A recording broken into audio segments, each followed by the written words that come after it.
kiriya atari urukundo, ari ukugira ngo aze amuha ku gitsina. Kandi amakuru mfite nuko yanamusengeye ngo hari igihe yarabanje amusengera akoze hehe mu gitsina ngo yumve uko kinameze. Kwanza nkubwire ndi umukristo, amajwi ngewe reka nkubwire ndi umukristo kugeza gupfa, ndi umukristo kugeza gupfa, ariya majwi ni ayanjye. Yego, ariko nayafashe nta kindi ngendereye, nshaka kumenya uriya muntu uwo ari we, kandi azabeshye ko nyuma yawe nongeye kuvugana nawe. Buriya ngewe ubushize ni ikigarutse Theogene umuhanuzi, abantu baramuzi, bavuga bati iyo wohereza amajwi Noheli uvuga kuti kura kubenura, washakaga kugira uti araza arisobanura ati ngewe nashakaga kureba Noheli Imana imurimo. Reka turebe, n'uyu nawe yashakaga kureba ibi bintu nabyo ndabikubwira. Bimbwira. Reka turebe, umukozi w'Imana ntibisobanuye kudakosa, ibisobanuye kutagwa mu cyaha, ahubwo kuba umukozi w'Imana ni ukumenya kwihana. ariko aratubwiye hano ngo uretse arangije umugore amuhinduriye amateka. Umugore aracuruje, ikarito ya mbere yashize, ikarito ya kabiri yashize, yego, ari gushima Imana mu rusengero. Undi nawe atereka mfatiranye ibi bintu byiza mukoreye, mufatiranye ubundi mpere ko musambanye. yarari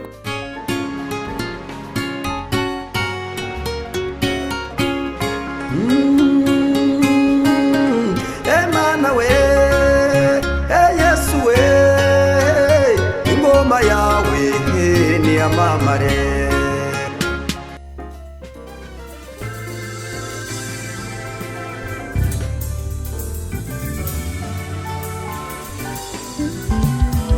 Siribi Studio ni igisubizo cyawe. Bahanzi, baririmbyi, namwe makorari mwifuza gukoresha indirimbo zanyu muri studio, ni mugane Siribi Studio tubakorere neza audio na video. Wifuza gukora live recording cyangwa se live, tugane tubigufashemo. Wowe ufite ubukwe ukaba ukeneye abagufatira amashusho n'amafoto yabyo neza, ntugire impungenge, gana Siribi Studio. Ibiciro byacu ntabwo bikanganye. Dukora mu mujyi wa Musanze ndetse no mu mujyi wa Gisoro muri Uganda. Akarusho kandi ku baririmbyi ushaka gukora indirimbo 3 wongezwa iya 4 ku buntu. Ukeneye ibindi bisobanuro hamagara 0788 97 81 24. Siribi Studio ni igisubizo cyawe.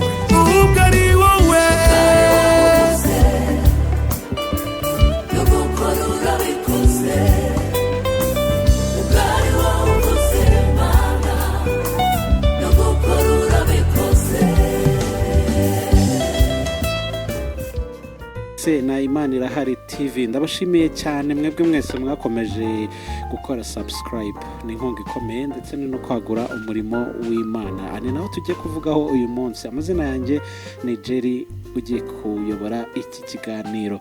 Ntabwo uyu munsi bisanzwe kuko ibyo tugiye kuvugaho ni ku murimo w'Imana. Benshi bari kuvugaho amagambo atandukanye. Ngira umugisha rero wo kubana na Pastor Pascal. Yesu ashimwe. Yesu nahimbazwe. Kumeze neza? Yego, n'amahoro. N'amahoro cyane. Pascal azwiho kutajya abogama cyangwa ajya kure y'ukuri. Reka dusenge ubundi tuze tujye mu bibazo by'uyu munsi. Niguhamagariye Pascal. Data mu izina rya Yesu turagushimiye kandi turaguhimbaje. Tugushimiye uko wabanye natwe ukaturinda, izina ryawe niryubahwe. Turakwinginze ngo utuyobore, ubane natwe, tuyobore mu iki kiganiro. Abangaba dukurikiye ubahereza umugisha, kandi data kibe ikiganiro cyiza cyubaka mu izina rya Yesu Kristo. Amen. Amen. Kibe ikiganiro cyiza cyubaka, cyubake wowe ugikurikiye, cyubake njyewe ukiyoboye ndetse n'uzaza akakibona kizamwubake. Amen. Amen. Pascal, ubu ngubu muri ino minsi mvuze ijambo umuhanuzi, nkavuga umukozi w'Imana, nkavuga umuvugabutumwa, niki cyita kiza mu bitekerezo byawe mbere na mbere? Escoro. Uvugize uti Escoro, abatekamutwe. Kubera iki? Kuko ari byo byeze. Tumaze iminsi tubona ibintu byinshi. Ubundi hari umuntu twari turi kuganira, ngira ngo ni Sam Gakire, turi kuvuga tuti ubundi muri Sekiro ntabwo hakiri entertainment cyangwa se uruganda rw'imyidagaduro. ubu entertainment iri muri gospel. Umukozi w'Imana yafatiwe aha, umukozi w'Imana yatwitse inzu. Ubwo ndagaruka kuri Boaz na Berize, urabazi cyane, baravuzwe ejo bundi. Usanga reka tucyanzikireho. Inkuru ya Boaz na Berize warayumvise? Yego narayumvise, nari sanzwe nanabakurikira. Wabifashe ute biriya bintu ngewe nabifashe nk'ikintu gikomeye, nanone abantu bakwiye gutekerezaho kandi bakagitekerezaho nta mikino, nta no kujenjeka, cyane cyane abakozi b'Imana. Nigeze ngira inyigisho zibwira abantu ngo menya uburyo ushimamo bitewe n'uburyo wasenzemo, bitewe n'uburyo utabawemo, sibyo? Abantu ubundi tugira ikosa rya mbere abarokore tugira, usanga abarokore twe bantu babura ubwenge. Kuko kuba wajya hariya ukajya kuryana iminwa gusomana n'umugore uvuga ko Imana yamuguhaye kuri kamera, isi yose ibireba, ukajya kuvuga amavu n'amavuko yawe kuri kamera, isi yose ibireba, ukajya kurata. Umva my friend, ntabwo ari wowe ufite umugore mwiza, si wowe ufite umugabo mwiza gusa, ahubwo uri gukurura Satani. Ni ukuvuga ngo Satani icyo akora, ahora arwanya ibyishimo by'abantu basenga Imana. Nta mwanya wo gusinzira afite, ariko ikijya kimbabaza, abarokora kenshi bagira umwanya wo gusinzira, bakagira n'umwanya wo kuvuga amafuti, bakagira n'umwanya wo kurangara. Kandi abo turwana nabo ntabwo bambaye inyama n'amaraso. Cyagiye wowe uri guserebura, yego, Imana irabikoze, impaye umugore mwiza, impaye umugabo mwiza, impaye inzu nziza, uri kwigaragura hariya, nicyo gihe cyo kwiyereka, uba uri kwiyereka na wa murozi wo kuri gakondo kurwanya, akabibona. Kandi ikindi Satani amenya ibyo tuvuze, ariko ibyo dutekereza ntabwo abimenya. Ngaya amakosa abarokore bakora, ariko ujya atuma akenshi bagosorwa nk'umurama. Kuko nureba urasanga Samusoni yazize kumena ibanga. Donko ukimara kuvuga, Satani ahita abona haca, kandi aca he mu bantu. Ariko nanjye ndagira ngo mvuge nti guhamya iby'Imana yakoze ukabihamiriza ndetse ukanashima, ndumva mu bwenge ariko mu bwenge gute? None reka nkubaze, umugore wanjye ntabwo azwi muri social media. Yego. None suzi kari iwanjye ninde? umunsi biramutse bigiye ahagaragara, uretse ko ngira uko ndwanamo, urabyumva, biramutse bigiye ahagaragara buri intambara nahura nazo ni uruhuri rwazo, waba uzireba. Reka tugaruke kuri iriya couple ya Berize na Boaz. Mbere y'uko abana bakirambagizanye, abantu bagiye babavugaho bitandukanye, ngo wowe uri kwigerereza, mbese amagambo menshi ntagiye gusubiramo. Noneho bo urwaho rwa Satani rwarabateye, utekereza ko ari barizize. Turamutse tugiye mu buryo bugaragara, ugafata Boaz, ugafata Berize, ukabatereka hariya, wowe wabashyingira? Bapfa kuba bakundana. Oya, reka nkubaze, umugabo nkuriye aje kugusaba umukobwa nkuriye, uri mu mubiri wamumuha? Mu mubiri nyine biba bigoye. Oya, twumvikane, tujye tuvugisha ukuri. Wamumuha? Wavuga ati aka kantu wapi? Bitewe n'umukobwa wawe. Yego. Ariko nitwinjira mu buryo bw'umwuka, yego, ni naho dushaka kutinda cyane. Imana ivuga ikirere, ni Imana ikora ibyananiranye. Yego. Ni Imana, ni igitangaza. Ni ukuvuga ngo ihora yishimira gukora ibintu bitangaza abantu cyane. Niyo mpamvu ndahamya ko batangaje abantu benshi. Yes, nabwo bwonyine hari n'ibindi. Ndahamya ko Imana ariyo yabashingiye, yego, ariyo yabahuje.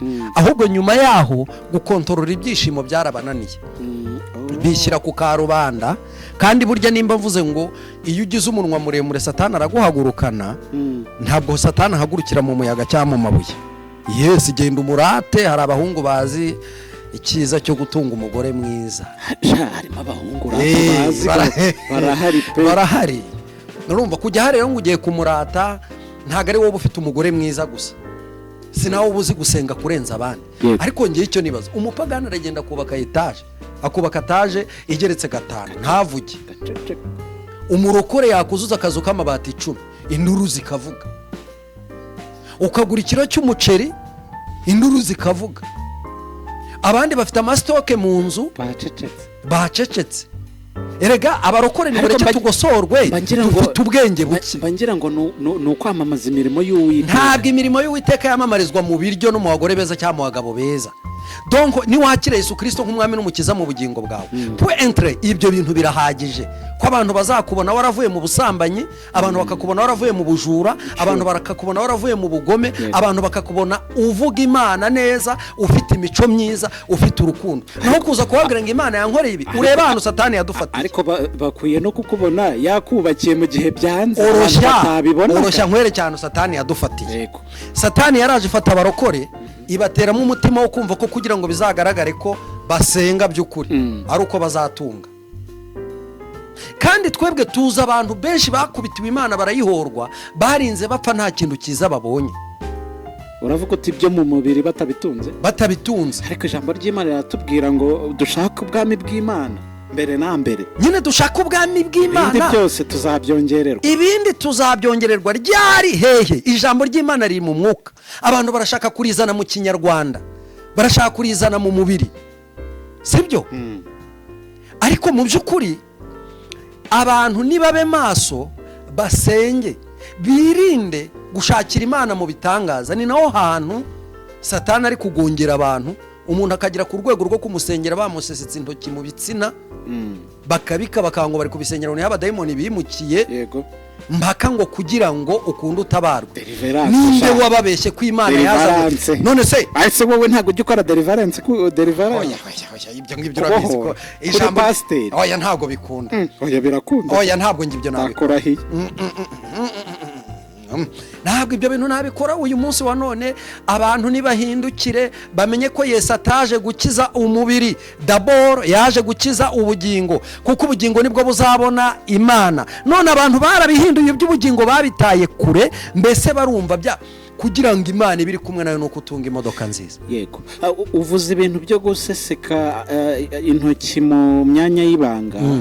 mbese nagira nti ukoze hasi unyibutse ibuye. mu minsi ishize itarenze nk'ibiri cyangwa itatu nibwo twakiriye inkuru zimaze iminsi ziri kuvugwa kuri social media hagati y'umukozi w'Imana n'umubyeyi umwe. umukozi w'Imana bita Elize, arazwi cyane, n'umukozi w'Imana wundi w'umubyeyi avuga ko yamukoreye ibintu bitagakwiye gukorwa n'umukozi w'Imana nka Elize. abantu benshi bagiye bamukomantingaho, bamwe bati ni umukozi w'Imana, abandi bati uragaragaye. hakaba hari ubuhanuzi bwagiye buhita buti Imana iraje twikurure. mureba abantu muri kumwe nabo.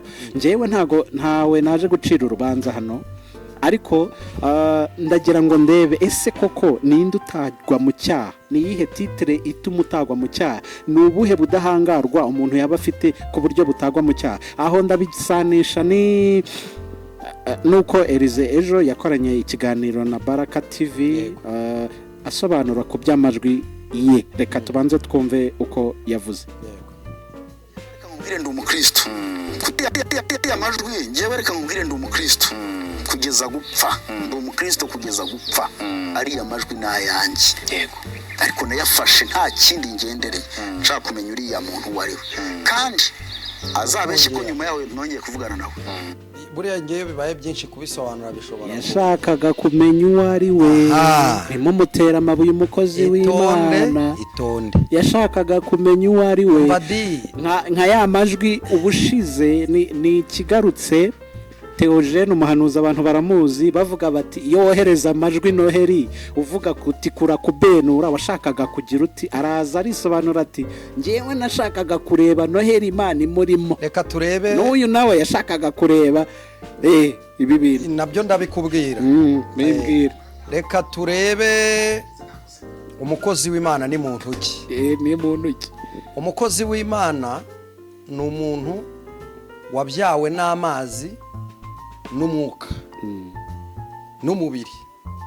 ibyo bitatu birimo.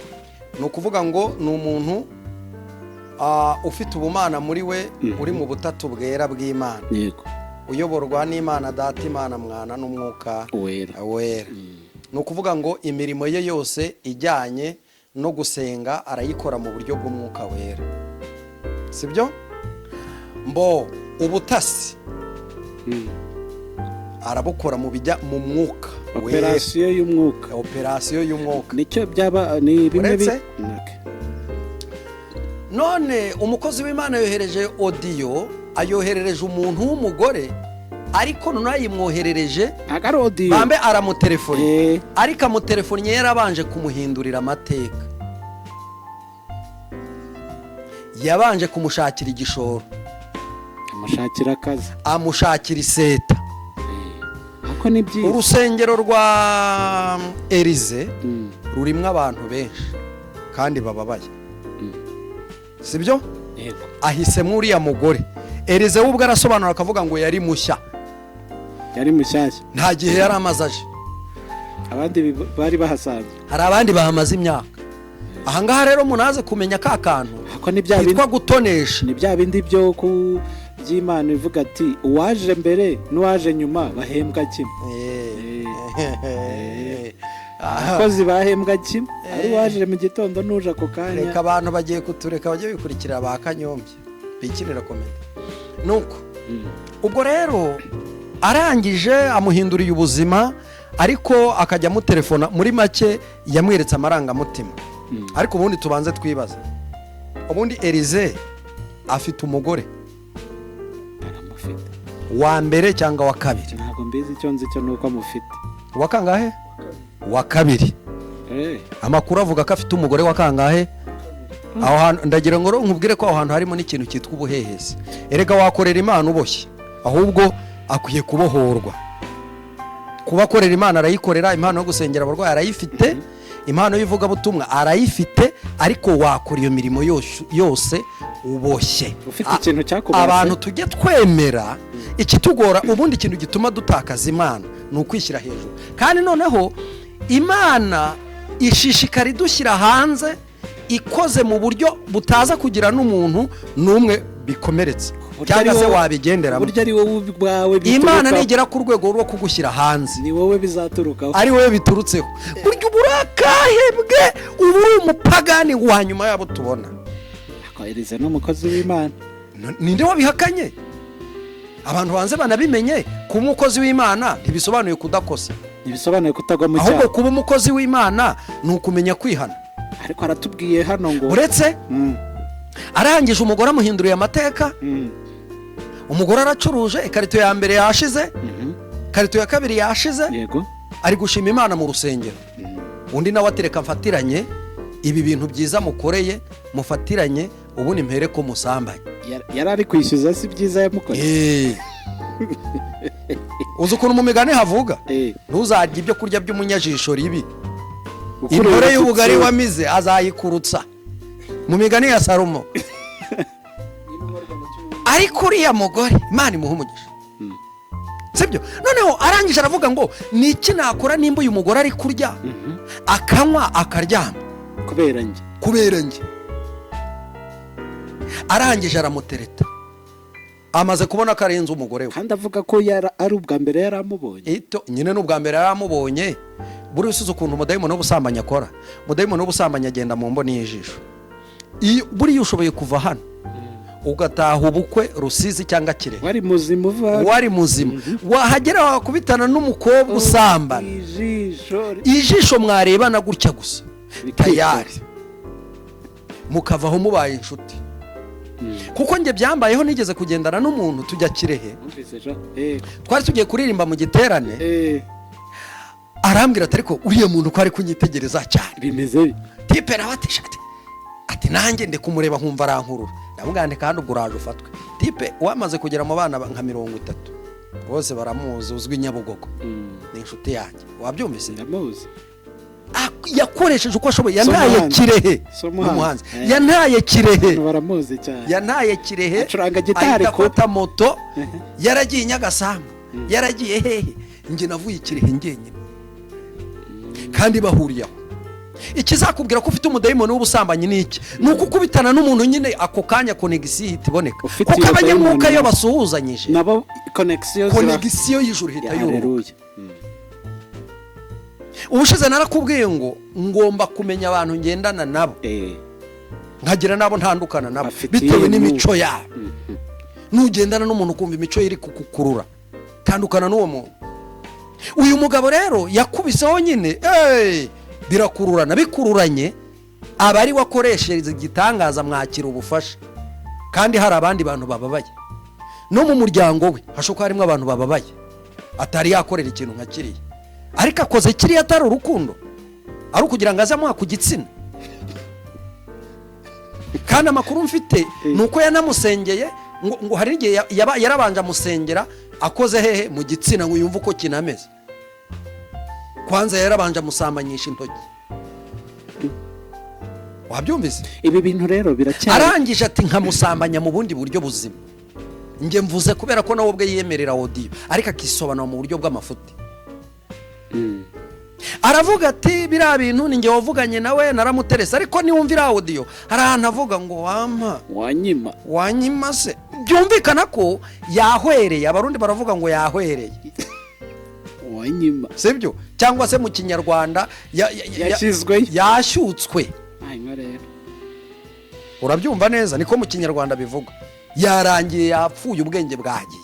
Wanyima hari ahantu eske iyo operasiyo ari gukora, iyo research iryo perereza ari gukora ngo amenye uwo mugore uwo ari we, yari kurikora mu mubiri cyangwa ni mu mwuka? Elize wasenze amasengesho angana iki ubaza Imana uriya mugore imico ye, Imana igaceceka ikamwima amakuru? Elize wiyirije bingana iki Imana ukorera ikagutamaza kugira ngo utinyuke uyitamaze bene aka kageni, ujye gutereta umugore wabwirije, ushake gusambanya uwo haye agakiza? Ibi bintu kubibabarirwa byaba bigoye, n'Imana ntiyapfa kukubabarira kugusha umuntu wabwirije. Nimba Imana koko muvuga ko mwerekwa, mukavuga ko Imana ivuga, warahagurutse ufukama mu nzu yawe urasenga, ese ubundi iryo perereza wakoraga kuri ya mugore ni iry'iki? Wagira uzamumaze iki? Uzamugire pasiteri, uzamugire umudiyakoni, washaka kumugira iki kugira ngo umukoreho iperereza? Ko imirimo yawe wari warangije kuyikora. Bibiliya iravuga ngo nukoresha akaboko k'iburyo ibumoso ntikubimenye. Umaze kumugirira neza, uragarutse ugiye kumucukumbura, uramushaka iki kari uw'abandi. Emera ko wafashwe n'umudayimoni w'ubuhehesi, Kristo akumurikire. Ikica cy'Abanyarwanda, abahanuzi b'Abanyarwanda, abapastor, turakosa ariko nitwemera ibyaha ngo dupfukame hasi tubabarirwe. Niyo mpamvu usanga ahera ku wa mbere abwiriza, ukwezi kugashira, umwaka ukarangira, mu rugo iwe nta mahoro agira, kuko arajya gukiza imitima y'abandi wiwe utarakira, ariwe wirirwa acumuza ababana nabo mu rugo. Aho rero biranjyana kuri cya kintu, wa wundi ubona intonganya, wa muturanyi ubona intonganya mu rugo rw'Imana, aravuga ati nimba ari gukizwa nka runaka, ntabwo mbishaka, ntabwo mbikeneye. Ngiki gihomba ijuru rifite, kuko zambuta abantu bo hanze bakadusoromyo, barazibona. Imana igifata umuntu umwe mu rugo ikamuha agakiza. Yego, burya izi impamvu ifasha umwe ni ukugira ngo imujyane mu ishyamba, mu butayu, imucure, inkamba zimuvemo, bene wabo batunge, bene wabo bakure, bagira abasore b'ibigango. Ariko Imana izamukoresha iby'ubutwari ihereye mu muryango, abantu bazabona agakiza afite, bibatere kwihana no guhindukirira Imana. None uyu munsi turakizwa igice, tugahita tugaruka dufite imico mibi kurenza abo twasize. None se ni buriya uramutse umbwije ukuri, nimba ushobora gutereta umuntu wabwirije, ukatinyuka ukamubwira ngo mpereza ku bintu, ari umuntu wabwirije ubutumwa bwiza, ari umuntu wihanishije, ukanamuremera amata, numva agaciro imanza yandi madini ngo ubundi ngo yaba ari nka kera, ngo umuntu nk'uyu nguyu ngo yarafashwaga ngo ubuzima bugahinduka. Naho kumbi irari ryatangiye kumukurura, yumvise ko uriya muntu ari we ukwiye kugirirwa neza kurenza abandi. Ubundi yafashwe bwa mbere akimubona. Niyemere rero areke kwisobanura mu mafuti, wivuga ngo waramusuzumaga, kuko n'uwo muvukana nturamusuzuma.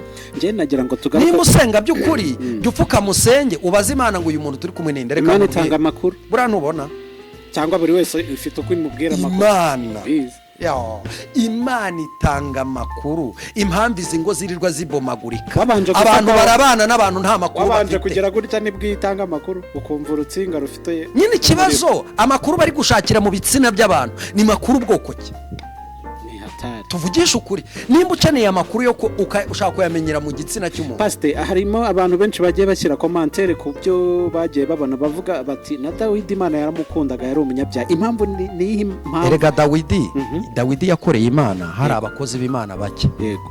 Niyo mpamvu imbabazi z'Imana. Ako yarihanaga akavuga ati nabikunze Imana. Dawidi nta n'umukozi w'Imana wageranya na Dawidi. Dawidi yari umwami afitiye Imana umumaro ukomeye. None hano ati ndagira ngo tugaruke Ubu se ufite icyumba cy'abantu 10, 20.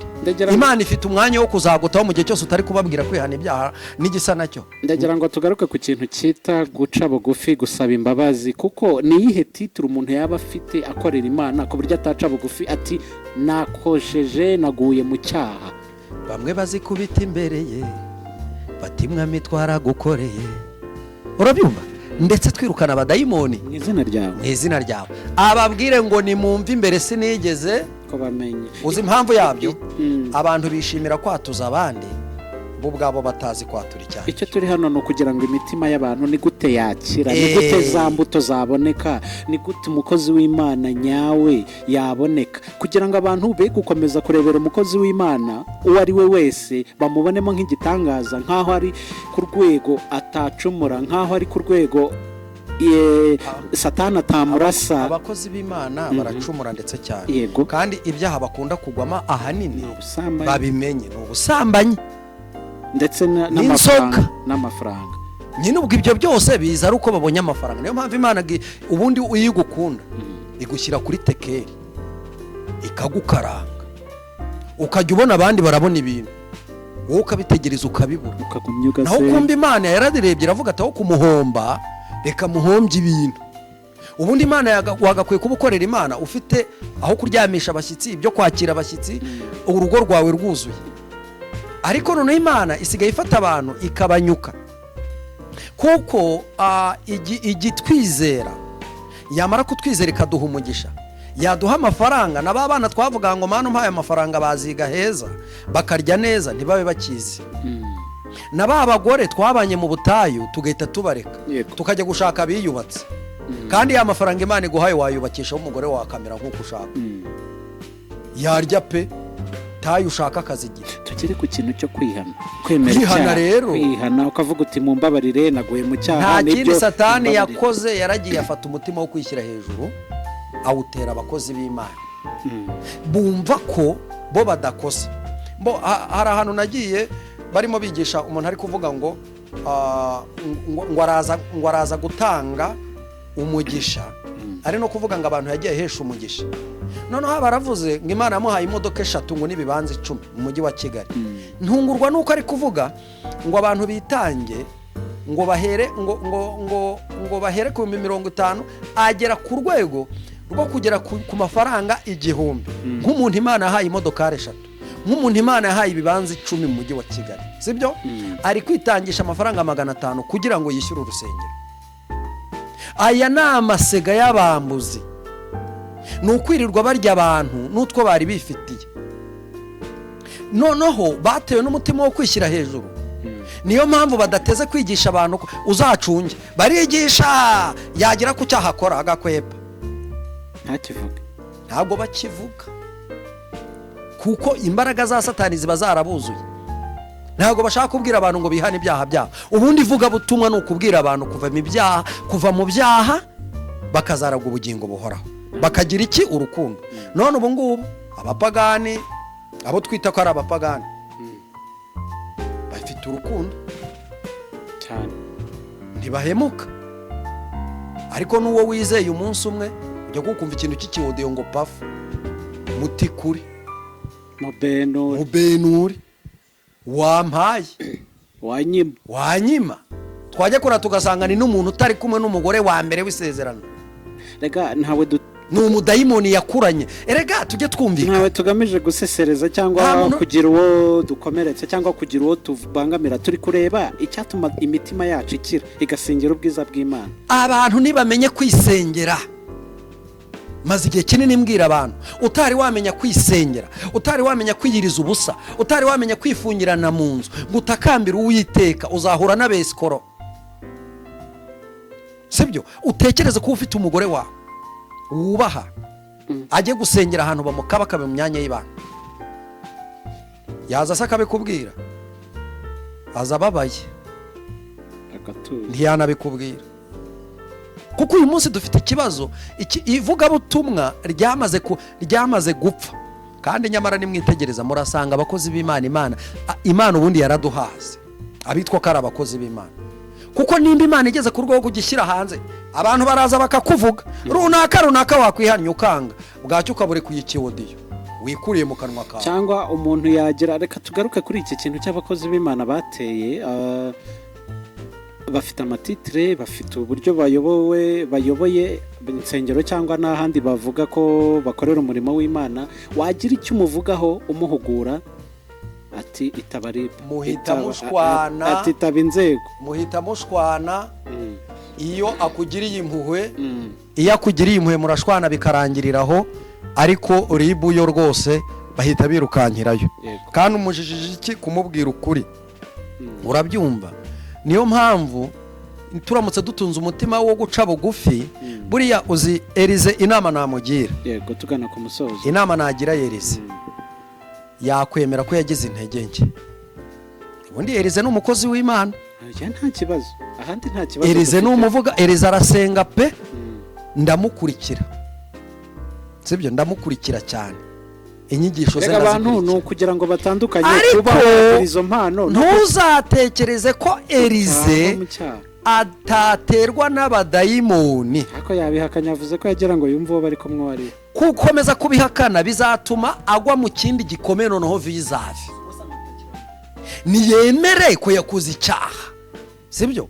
Namara kwemera ko yakoze icyaha, ntawe ugiye kumurega, asaba Imana imbabazi, Imana izamubabarira nk'uko abwira abandi ko Imana ibabarira. Ntabwo yaguye mu cyaha kuko ntabwo basambanye, ahubwo Satani yashakaga kumugusha mu cyaha. None se reka nkubaze, ijambo ry'Imana riravuga ngo nimuba muri nge, nanjye nkabamo. Oya, amagambo yanjye akaba muri mwe. Nimuba muri nge, amagambo yanjye akaba muri mwe. Nuko nguko havuga. Tuba dufungiye aho mu magambo y'Imana ari yarimo wanyima.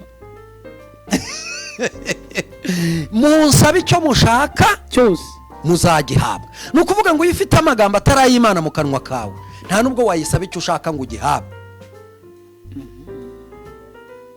Ntabwo rero njye namushyigikira, nanjye ndi umuntu naratewe, ntabwo nabayeho ntaraswa, ingabo turwana nazo ziraturasa, ariko igihe cyose natewe nkagira intege nke, nasabye Imana iki? Imbabazi.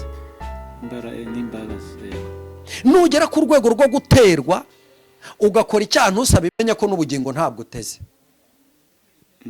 Jya umenya ko n'ubugingo utazabubona. Kuko nugera ku rwego rwo guterwa, ntumenye ko wakoze icyaha. Yego. Donc iyo Imana iguhamagaye uribaza ngo ndinde, ukabanza ukimenya. Iyo wimenye, ibikubayeho byose umenya ngo bibaye kuri inde, wo kwande. Noneho warangiza ukagira umutima w'imbabazi. Burya rero babandi bazikubita imbere ye bavuga ngo mwami twaragukoreye twirukana n'abadayimoni, akababwira ngo sinigeze kubamenya. Ikosa rya mbere bazaba barahuye naryo ni iry'uko batagira umwuka wo kwimenya, kwirondora. Bishimira kurondora abandi, sibyo? Yego. Iyo ageze kukubaka urugo rw'undi muntu ararwubaka kandi urwe ruri gusenyuka, rurimo rurashya. Iyo ageze kubwira abantu ngo bihane, arababwira ngo nibihane, kandi we kwihana byaramunaniye. Usanga rero hanini ni umudayimoni, ni bamwe mu badayimoni Satani akoresha arwanya umurimo w'Imana. Kuko burya iyo inzoka ijya kubora ihera ku mutwe, iyo ihereye ku mutwe rero umurizo nawo uba wagiye. Noneho Satani we yohereza uwo mwuka mu bitiriwe izina ry'Uwiteka bahagarariye umurimo w'Imana, kugira ngo noneho ihere ku mutwe nyine pasiteri abe utangira gusambanya abakristo. iki kintu kireze ngayo harimo abakozi b'Imana nabo tuzagarukaho bagiye bafite utu office ahantu runaka quelque part utwo tu office ibintu biberamo harimo abantu bagenda bamamagara bati ziriya office nagiye nzi ko ari umukozi w'Imana bigenda gutya na gutya bizaza Imana yaravuze ko izatwikura icyo tugomba kumenya nk'abakozi b'Imana ufite uwo mwana ni ufite ubugingo ariko kugira ngo tugaragaze ko dufite ubugingo si uko twiyamira tuvuga ibigambo byinshi garagaza guca bugufi inshuti yanjye emera ko ingabo urwana ese ubundi nimba utemera ko ingabo urwana nazo zikomeye uzirangara ubanza wemere ko Satani arakomeye ahagurukijwe no kukurwanya ahagurukije no kukurambika igihe cyose rero yakurasha akagukoma mu nkokora upfukama vuga ati rwose narashwe gupfa kubona umushumba wapfukamye hasi atakamba vuge ngo mana mbabarira mu ntamaze mu bakristo ayoboye chasivu njya mu materaniro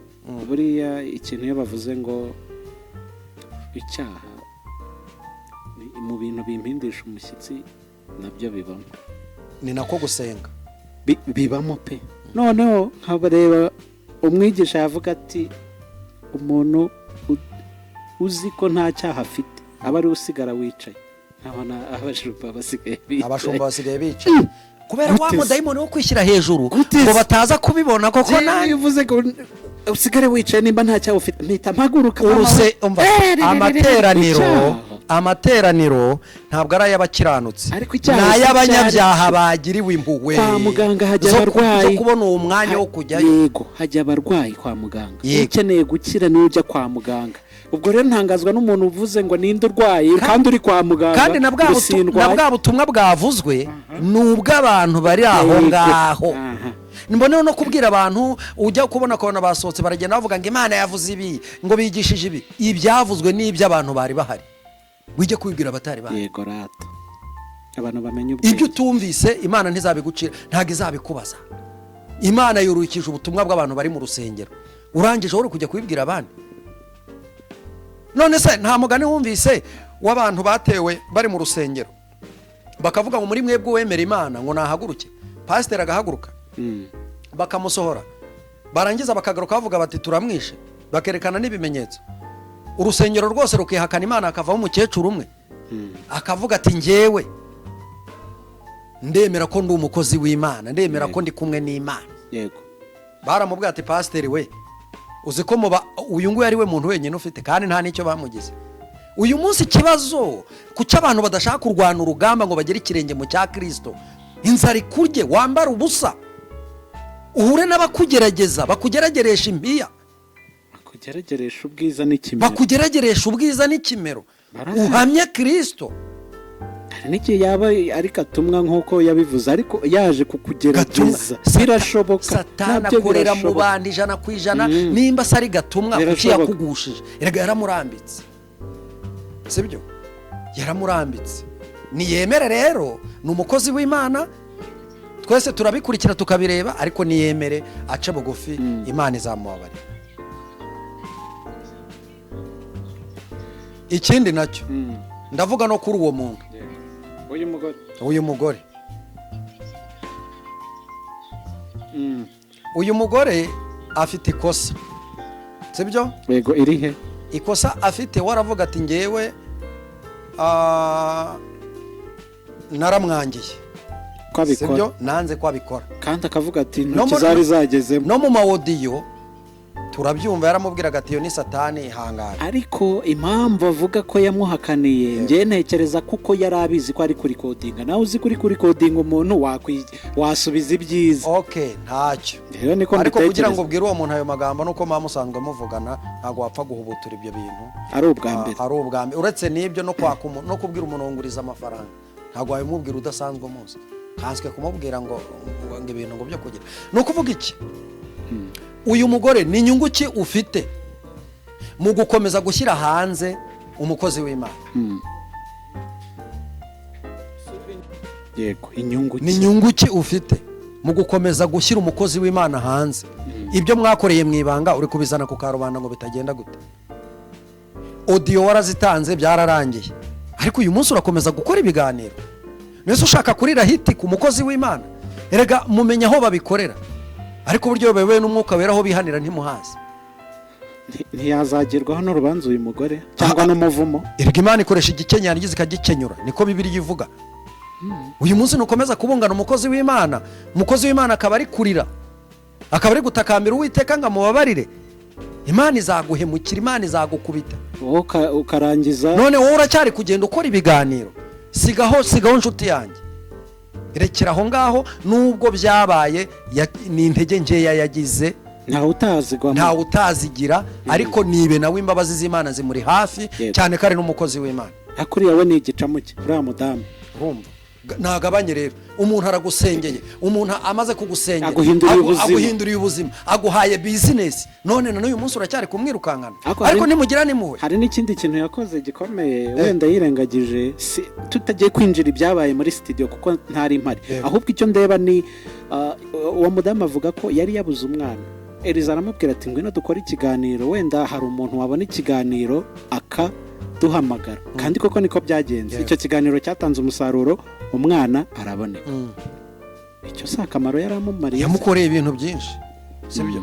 Nanone ntiwumve ko kuba yarakubwiye biriya ari ibintu wakomeza gucuruza hirya no hino, sibyo? Ahubwo nawe niwite ku iherezo ryawe, kuko amarira y'umukozi w'Imana aravuga. Umukiranutsi ni umuntu wihannye aka kanya, kandi akihana neza ako kanya, deregite ugikomeza kumutunga intoki mu jisho, Imana irakuritura, sibyo? Kuba Eliza iriya audio imaze ng'amezi atandatu. Birashoboka ko Eliza rero none si yaba yaranaciye bugufi, akaba yaranihannye. Yego, sina ngombwa kuza kubyereka isi yose, sibyo? Reka gukomeza kumubungana nshuti yawe. Hari ahantu harimo ibintu tutaramenya, kuko wenda ngo n'ikirego kiracyari mu bugenzacyaha. Ikirego cyande cya Eliza cyuriya mudamu. Uriya mudamu arega Eliza se? Amurega iki se? Amurega ko yamuhinduriye ubuzima? Oya, amurega ko sinzi cyamurega, sinzi icyo ari cyo, ariko icyo amakuru numvise avuga ngo nuko bikiri muri ntuzo. Okay, ibintu biri mu nkiko, ibintu biri mu nkiko, ubundi si byiza kubivugaho. None se kuki babiza? Kuki yaje kubivugaho? Kandi azi ko biri mu nkiko. Urumva? Ni ikibazo. Noneho rero burya nubwo umukozi w'Imana yajya mu ntege nke, ntiwibwire ko wamutsinda. Ukabura rivuze. Ntiwibwire ko wamutsinda ukamugaragura uko ushaka. Iyo ahindukiriye Uwiteka nawe aramuhindukirira.